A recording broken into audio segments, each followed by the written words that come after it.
everybody, welcome back to an episode of Pay-Per-Review. I'm the greatest second place champion in 3-count history, United States of War Machine MJ. And I'm Rodimus Prime. Mainstream Malcolm. Yeah. And we're here today to talk about Hell in a Cell 2019. We didn't do a preview for this one because... At the time, they had like just 3 matches on the card. 4. Yeah, because they announced it immediately after SmackDown for the SmackDown Women's Championship. Yeah, and then like an hour or so before the show, yeah, they added like, what, 4 more matches? A cluster of matches. Yeah. Like you just see on the regular shows? Yeah, in total, they had 9 matches. 9 matches. 9. Yowie wowie. Yowie wowie. Boy, boy, boy. Alright, let's go to the kickoff show that none of us watched. It was no one cares. Lacey Evans taking on Natalya.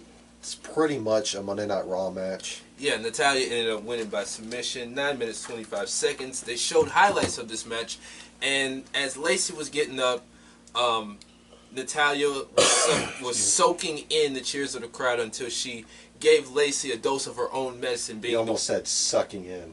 I almost did. Soaking in the cheers You of want the to crowd. suck some, whatever you want to call it, so much. Shut up. Anyway, she gave her a dose of her own medicine, the woman's right. So Natalya ended up winning by submission. Yeah, and it was made official during the pay-per-view that tomorrow night on Raw, it would be a... last woman standing. Was it Last Woman Standing? No Holds Barred. Last woman standing. Okay, Last Woman Standing. Which, yeah, this video is going to go up after that, so you guys will know how it goes out. Anyway, we kicked off Hell in a Cell with the man defending her Raw Women's Championship against, what's that? It wasn't Boss Time. No, but she defended against Sasha Banks in Hell in a Cell. A very nice way to kick off the show. These two basically kicked each other's asses. Yeah, they tore it up. Yeah. Beat each other with chairs, with ladders, kendo sticks. Yep. Becky is still your Raw Women's Champion. Yeah, she won with the disarmer. Yeah. In 21 minutes and 50 seconds, a very, very good match. Again, like we said, a nice way to kick off the show. We gave this, what, 4.5? Yeah, I'd say 4.5. Yeah. Yeah. I wasn't expecting them to kick off the show. Yeah. Not to mention, I wasn't expecting my future ex-wife to walk out champion. Because I think we all said across the board that Sasha would win. Yeah. Yeah. Almost said retain. But anyway, the next match would be a tornado tag team match, which meant anything goes, no tags, no disqualification. I ain't scared of Nader, man. I'm not scared of you. What he said, no countouts, all that. It was a team of Eric Rowan and Luke Harper taking on Daniel Bryan and Roman Reigns. Yeah. Big dog. Wolf, wolf. Big dog! Oh, no. Oh my Stop. God. I don't think Michael Cole said big dog. That's the first time in a very long time I've heard him not say that. We didn't have Michael Cole catchphrases, which I was worried. Yeah. Thank God. Mm. Oh well. Anyway. This was just a balls to the wall tag team match. It was great. Balls. Now, I predicted that Daniel Bryan would basically swerve Roman Reigns. How'd that go? I stand corrected. That did not happen. But, like you said, this was a very good match. These 4 men went and tore the house down. I don't know who got the worst of that dive, Eric Rowan or Roman Reigns. No. Luke Harper. Thank you. Luke Harper. Yeah, because Harper hit a suicide dive, caught Roman in the face with both of his knees, and Harper's face ate the announce table. Yeah. Luckily, he didn't cut himself, and luckily the referee didn't put the gloves on. Now, there was another moment towards the finish where Harper and Rowan were looking to set up a double powerbomb through the announce table to one Daniel Bryan. Daniel Bryan countered it into a head scissors, throwing Luke Harper off the table with himself. Roman, coming out of the crowd, hit Eric Rowan with a spear through these German announce tables. Yeah, because the Spanish announce table is always on the left of the screen. Yes. Right, Barrier, whatever. yeah. Anyway, it looked like it hurt because I think Rowan hurt his back and Roman Reigns hurt his knee. Yeah. Or something like that because he kept clutching at his knee. Yeah. But in the end, Roman Reigns and Daniel Bryan, they got the victory. Yeah, they tag teamed it on Luke Harper. Yeah, Very nice sequence at the end. Yeah, it was a Superman punch into the running knee into the spear. Yeah. Ooh. Afterwards, Hug. Roman stuck his hand out. Daniel was like, nah. Nah, fam. Nah, fam. Hug it out. Yeah, let's hug it out, fam. And Roman was like, big dogs don't hug, bro. But they hugged it out. Just this one time, fam. Yeah. It's not gay. Yeah. But anyway, like we said, Roman and Daniel Bryan got the victory. They hugged it out. 16 minutes, 45 seconds. What did we say, 3.5? I think we said 4 or 4.5. Yeah, we'll give it a 4. Yeah, 4. Yeah. It was a really good match. I did like how Eric Rowan ripped off a chunk of the security barrier and started beating Roman with it. Yeah. That was something interesting. Yeah. But good match. Very surprising match. Another surprising match was Randy Orton taking on Ali. Yeah, this was the point in the show where they had all their previously announced matches, and they all felt like Monday Night Raw matches. So they actually were. Some of them felt like SmackDown matches, too. Well, TV matches is what I'm trying to say. Well, yeah. Felt like something they'd hold on TV. Mm-hmm. Anyway, Randy Orton, Ali. Apparently the challenge was made earlier on the pre-show by one Randy Orton, I think it was. I can't remember. I saw a clip of it on YouTube. Not YouTube, Facebook. I didn't pay a whole lot of attention to it. Yeah, well, besides Randy Orton trying to figure out John Cena's secrets to facing The Rock at WrestleMania, he had to keep his focus on Ali. And this was a decent match. I mean, both guys just went out there and, did their usual stuff. The finish came towards the end when Orton hit an RKO, but Ali countered it with a handstand, was setting up for something else big, but Randy Orton still hit the RKO. 1, 2, 3, boom! Yeah. Can't say it on camera, so. 12 minutes, 10 seconds. We gave this a 3. Very good match. Yeah. Next, we had the Women's Tag Team Championships on the line as the Kabuki Warriors. I thought you were about to say the Combustion Warriors. No, the Kabuki Warriors, Asuka and Kairi Sane, they challenged The best friends. the best friends, Nikki Cross and Alexa Bliss. Now, Kairi Sane was working a little heelish in the match because she started the match off against Nikki Cross, did a little handshake, and when Nikki Cross accepted the handshake, she pulled her across the ring, ran over, and just decked Alexa Bliss. Yeah, I felt like the Kabuki Warriors, they definitely were channeling their inner heels, and I felt like I picked up on it the whole time. Say what now? And I started to pick up on it the whole time. Started to pick on them the whole time. Pick up. Yeah, that's real progressive, Malcolm. Pick on them. Well, I meant to say I started to pick up on the heelless ways. I thought it was weird that they busted out mid-match like that. Yeah. I felt like the whole time, I mean, I agree with y'all, what y'all said. I felt like the whole match they were trying to turn them heels. Especially towards the ending when Asuka hit Nikki Cross with that green mist. Yeah. That just came out of nowhere. That just reminded me of when Great Muta, Tajiri, people Yeah. like that. So I mean, that was very unexpected. Yoshimitsu from Tekken. Who? Yoshimitsu from Tekken. Ah, but he does the fog. Well, Nina does it too. Anyway. But, Asuka and Kairi are the new WWE Women's Tag Team Champions. I almost said Raw Tag Team Yeah. Champions. Oh man, just imagine if they're Raw Tag Team Champions. I mean, it's not like those belts haven't been restored to their full glory. That is true. Anyway, as he said, the Kabuki Warriors are your new champs, and I feel like they'll be going heel real soon. I could be wrong. I mean, I'm all for them being champs. Yeah, I mean, like we said as we were watching it, if they can actually do something with them and turn them heels, put them on that heel side of And things, defend it on NXT. yeah, I'll be glad when they are defended on NXT. Something that the inaugural champions did not do. Oh boy! Despite saying they were going to do it. And they were on NXT when they said it. Goddamn liars. But I'm behind this. 10 minutes, 25 seconds. We gave this a 2.5. No, he's got more important things to be mad at, like... Okay, alright, yeah. Next was the OCs, AJ Styles, Luke Gallows, Carl Anderson, the phenomenal United States champion, AJ Styles, Yeah. taking on the Viking Raiders, Hanson and Rayro. I'm still not going to use those names. And a mystery partner turned out to be... Braun Strowman.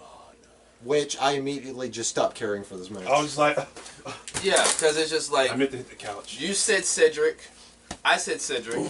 Oh, dude. Oh, excuse me, that was me. My bad. Oh, Anyway, my he bad. said I thought that was you for a second. he said Ricochet, but Strowman, I mean, this match was okay for what it was worth. To be honest, I still wouldn't have cared if it was Cedric Alexander because they've been running Cedric and AJ for the past couple weeks. Yeah, Ricochet. I would have cared a little bit if it was Ricochet. I would have cared a whole lot if they had pulled something out of the bag like, current NXT superstar Peter Dune. Mm-hmm. Peter Dune. But no. Or Oni Lorcan. Or, hell yeah, Oni Lorcan. How does it feel? How does it feel?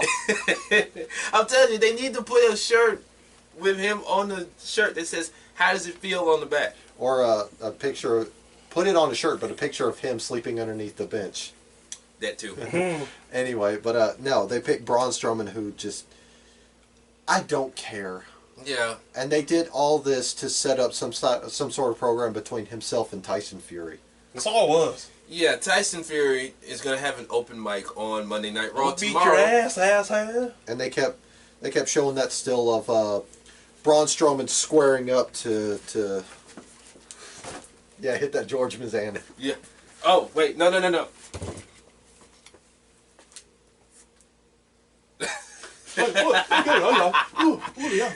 Anyway, Yeah. but showing him squaring up on Tyson Fury. This match really didn't care. This ended in a disqualification. Yeah. Strowman and the Raiders won by disqualification. But AJ Styles got knocked the fuck out. Yeah, That was funny. the match went to DQ because all three of the OC hit the ring and broke the 5 count. They were beating up on both the Raiders and Strowman. AJ, thinking he can get the best of Strowman, was going to go for the forearm when Strowman just cold-cocked it.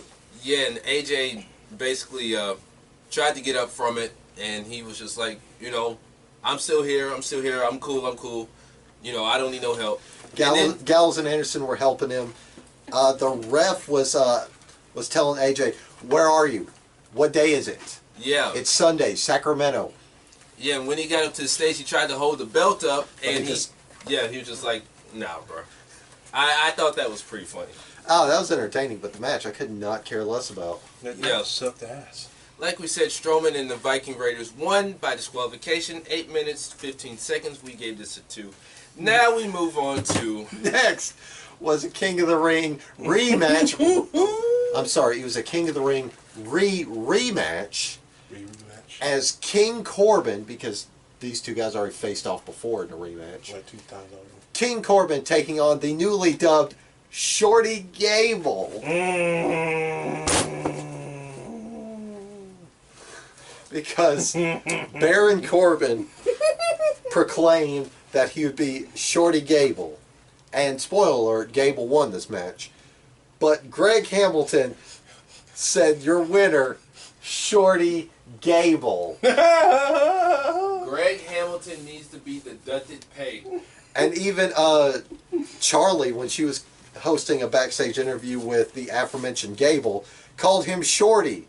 Tried to correct herself, and he's like, "No, call me Shorty," because Baron Corbin came up short. And then he said, we saw who the bigger man was, and Chad Gable, I'm not calling him that. Shorty Gable. Chad Gable got his ass Shorty. kicked by King Corbin. It's Shorty, sir. Shorty Gable. Shorty Gable. Shorty Y'all Gable. gonna do this Hey, to- hey, hey. You're Yes. gonna do this to piss me off, aren't you? Yes. Yes. You know what else pissed you off? No holds barred. Okay, Oh my God. I've come around on that. At first, y'all did it to make me mad, but now I think it's funny. This shit is not funny. This is hilarious. Greg Hamilton needs to be deducted pay. That shit is terrible.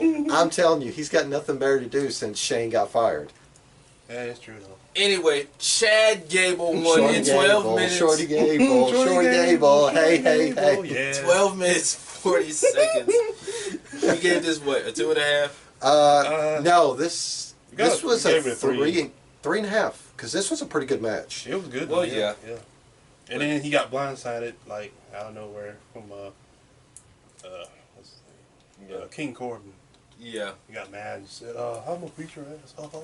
Next, we had the Women's Championship from SmackDown on the line as Bayley was defending her championship against Charlotte Flair. Now, before we dive into this match, I think this happened before the Gable-Corbin match, but it was another backstage segment with the Street Profits. Oh, yeah, yeah. Street Profits were hyping up the WWE Draft, which is going to happen this coming Friday on SmackDown.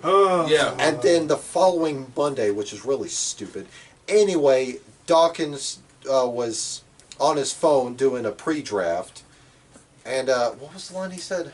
No, he said, no, Montez was like, I'm in that top 5. And he was like, top 5? You ain't got no Wikipedia page. I was just like, ugh.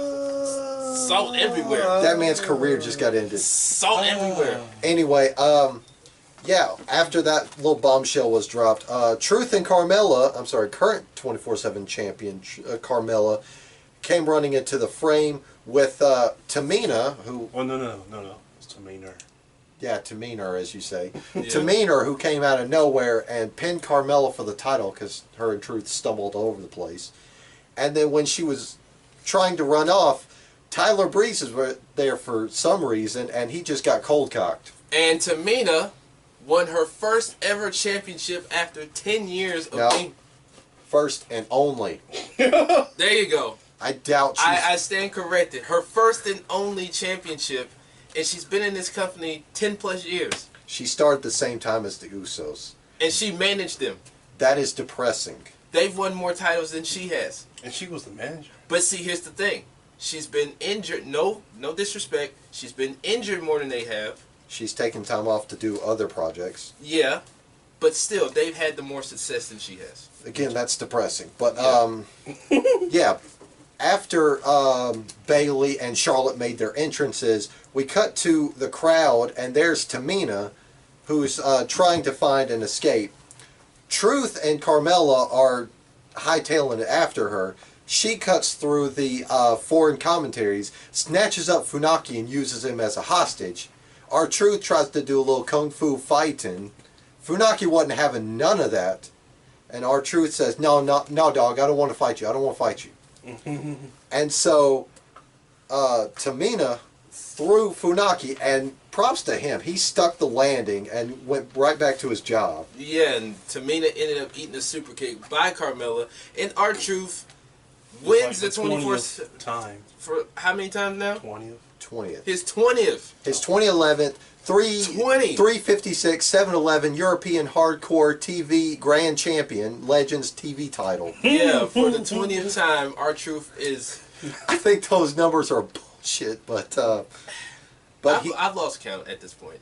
Me too. But it's no surprise that he has surpassed Ric Flair as far as title reigns. Yeah. Beat that.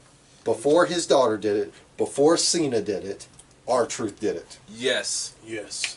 Bam. Anyway, back to the aforementioned Charlotte Flair. She had a pretty average match against Bayley. Yeah. It's like a man. I don't think the crowd really cared much for this match, but it was... Shit, we didn't even care. Yeah, was on our we phones and really shit. did. We really didn't care. But Charlotte ended up winning by submission with the figure 8. She is now 10-time women's champion. 10. 10. And Bayley was just very upset. 10. And she's... Okay. No, I was channeling MJF. Oh, okay. Okay, Yeah, because gotcha. he went... Yeah. Yeah. Anyway, she's all upset and she's crying and she basically wants her belt back. She's going to go full heel. It was kind of subtle heel, but now it's, full blown out heel. Full Yeah. crybaby heel. 10 minutes, 15 seconds. No one gave a fuck. 2.5. Yeah. Yeah, 2.5. I honestly thought Bayley was going to walk out as Sacramento still champ. Me too. Yeah. I thought the best friends were going to walk out still champions. No. Evidently not. Oh well, they need to split all 4 of these women up in the brand draft. Split. Keep Bayley on SmackDown, send Charlotte to Raw, Becky to SmackDown, and keep Sasha on Raw. I know they've done that before, but keep them separate. Yeah. Because, they basically all 4 of them basically ruled the women's division in their own way. Yeah, and they're probably going to have these 4 tear it up at Survivor Series. Yeah. I'd be down for it. Oh yeah. Be like, Next we had the main event. do we have to talk about this? Yeah, we have to. Let's icing on the cake of this average pay-per-view. this crap fiesta. Yeah. It had its good moments, but He it took that. I'm sorry. all right. It was for the Universal Championship. It was the uncool dork of the Raw division, Seth Rollins, defending his Universal Championship against, let him in, The Fiend. Bray Wyatt. And Best entrance in the game. the red lighting, I liked it. I could dig it, but I know you didn't dig it so much. Well, no, it's just like, okay. So once they had Bray Wyatt come to the ring, do his thing, instead of bringing the lights back up, they left the red lights down, which was really cool. But every time I looked away, there was always that red tint on everything. Yeah. It didn't bother me at all for some reason. It's a nice visual, but you look at it for far too long, and it's, it hurts your eyes. Just look at it like this. Yeah, like that. But anyway, I thought you were going to get in his face like this. No. Anyway, And then I would was just gonna- whisper, kiss it. Seth hit as many curb stomps as I could possibly count on Like Bray. 10, 11, He- 12. He did everything he can. He He hit- did everything he could to stop the Fiend. He hit him with everything. Ladders, tables, chairs, even a damn toolbox. I was just finna say that. A Actual toolbox. With actual tools. He didn't empty the tools on him. He beat him with the damn box. And then he got his daddy's sledgehammer, and the referee, they played this narrative where the referee tried to stop him. Oh, that the was so corny. The referee killed me because he's like, "Stop it, Seth! What are you doing? You're gonna kill this man!" Oh my god. And then he hit him with it, and the match ended in a no contest. Because Bray Wyatt couldn't legitimately defend himself. Let's talk about I that. think that's the stoppage. Because he couldn't coherently defend himself. Even though he ate every goddamn thing. I so. don't know what to say. Let's talk about that headshot though. Yeah. That headshot was pretty nasty. Yeah, when the Fiend was down and Seth was throwing everything, he picked up a chair and he cracked him right on the face. My face. That was pretty brutal. Just right in the face. I was surprised they actually let him go with that. I don't know how much of that mask is padded, but he hit him straight in the face. And you could hear the shot, like, it was louder than that, but I think he dented the chair. it looked, I mean, without the red lighting, it probably was, but, I don't know. We were just flabbergasted with that chair shot. Now, my question is, was that planned, or did they just say, let's add a little spice? I'd say a little bit of both. Because the Undertaker Triple H match, where they just kept smacking each other in the head with chairs, Yeah, that wasn't planned. yeah. They got fined for that. Yeah. I don't know. That was crazy. That was like, what the fuck? Well, we'll hear about it maybe tomorrow. Anyway, yeah. After the match had ended, they kept the red lights down for some reason. Yeah. They raised the cage, and before that hammer shot, they were playing the story of Seth is pushed to his limit, and then after he hit Bray with the sledgehammer, he just pretty much starts dogging him. How's it feel? How do you like that? You like that? I beat you. And then while they were trying to load him on the gurney, Bray Wyatt snaps up, just starts clawing Seth in the face. Then he takes him outside, hits his sister Abigail, or Blade Runner as I like to call it, pulls back the padding, and then hits him again on the concrete, and then chokes him out while Seth does a horrible job of selling and spitting up blood. Yeah. Seriously, he sounds like he's about to puke, not getting choked out. That was That's what. Hey, at least he went in the corner screaming, "Ah! Ah!" Like a little biatch. Or yeah. But anyway, the match ended in 17 minutes 30 seconds. A no contest. We gave this what? I gave it a 3. I gave it a 3 because of that Seth Rollins beatdown. Yeah.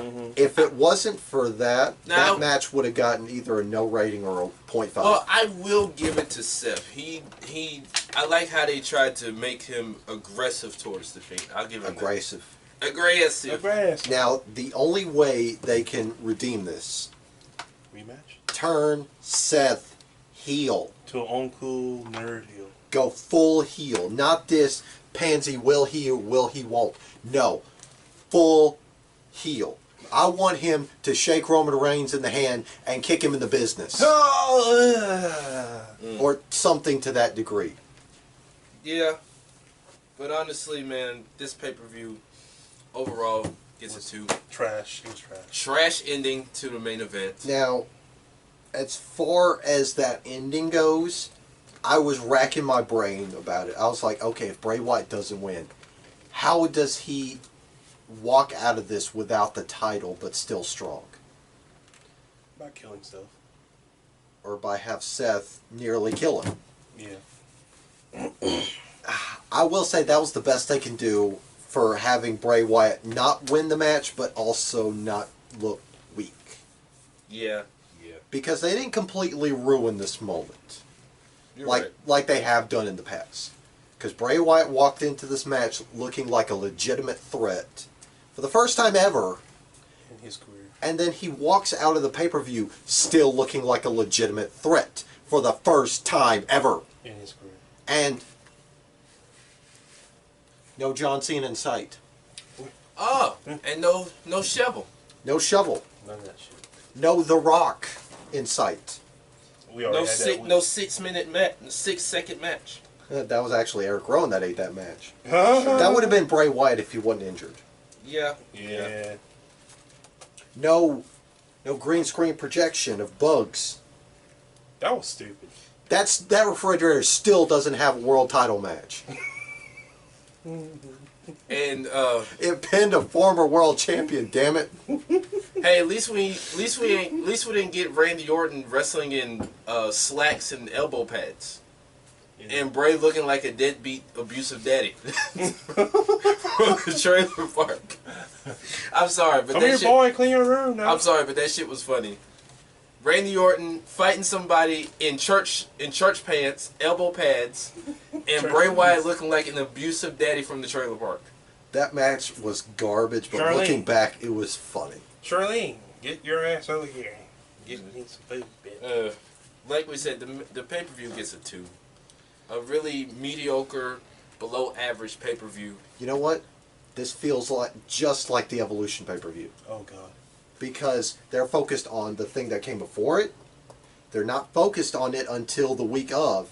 And then they're focused on the thing after it. They focused on the season premiere. Then they paid a little attention to Hell in a Cell. Then it's back to Saudi Arabia. Oh, God. That is true. That is true. It's this year's Evolution pay-per-view. No offense to Evolution pay-per-view. That pay-per-view was great. Oh, no. It was. Main event was good too. Oh, yeah. The whole show, top Yeah. to bottom, was great. Yeah. But Hell in a Cell was just, I thought going into it, it was, okay, let's wrap up all these storylines so we can go into the brand draft fresh. No? No. No.